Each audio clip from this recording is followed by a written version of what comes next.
What's good, guys? So I actually want to make this video because it's currently 9:30 a.m.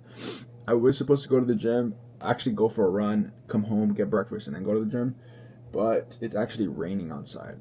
And last night I stayed up till 4 a.m. building a client account that we had just closed through an ad. And I just want to walk you through what my day looks like, keep it as real as possible, show you literally how I'm waking up and how I'm working right now and what's going on in my head. So like I mentioned, I went to bed at 4 a.m. last night. And the reason why is because I stayed up posting 2 ads. I've been doing Spanish speaking ads targeting the Spanish speaking business owner, and got those recorded, edited, and uploaded for today.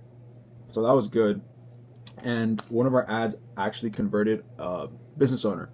So what we did is, and what I mean by we, I'll explain that in a little bit. But basically what we did was we got the information we needed from them, such as EIN number, business number, some other things, and we ended up building out their total account. And what I mean by we is I'm working with a virtual assistant who's building out everything for me. And this is a new method that I'm trying out because I just feel like doing the work for every business is going to be tougher on me to scale this business. And so I've finally decided to take the responsibility of delegating the work and finding the right people to do the right job. And people would think like, oh, that's so cool, you can actually just chill. And it's not that at all. It's so different when you have to manage a team. And it's actually even harder because you don't have control of what's going on, and there's a lot of trust. But at the same time, you can't just say, oh, well, you got it, and I'm just going to chill for the rest of the day, or I'm just going to go do something else that's not working on the business. And that's essentially why it won't work. If you have a team and that team is building out what they said they were going to build, and you are a good delegate, you can delegate, there shouldn't be a reason why it wouldn't work out. So right now, that's what I'm doing. I hired a virtual assistant for my Go High Level account who's managing everything. I pretty much bring him the information that I get from the onboarding call, give it to him, and we pay him a percentage.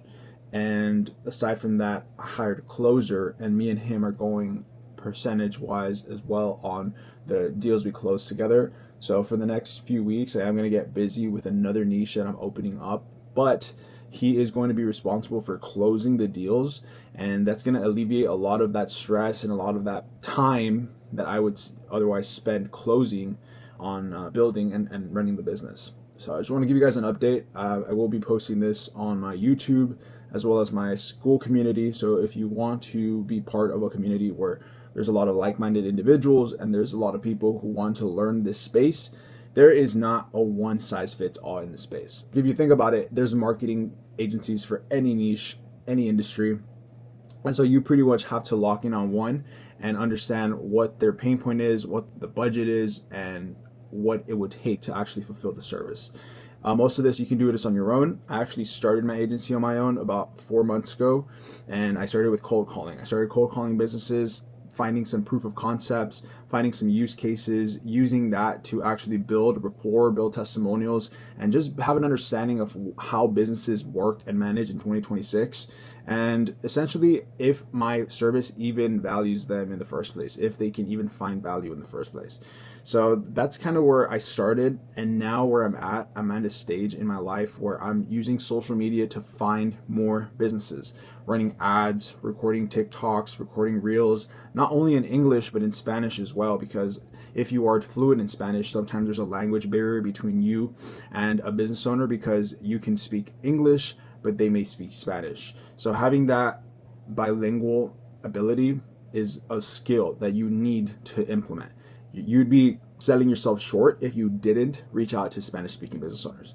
But yeah, that's essentially how my night went, and what I'm doing today is just managing the work that has already been submitted. So I'll have a meeting with my virtual assistant later today and see where he is and if I can manage to give a report to the client already, because that's the way it's going to work, especially when you want to scale. Especially, and really important, if you want to scale, delegate the work, find a team, and talk to them every day. All right, peace.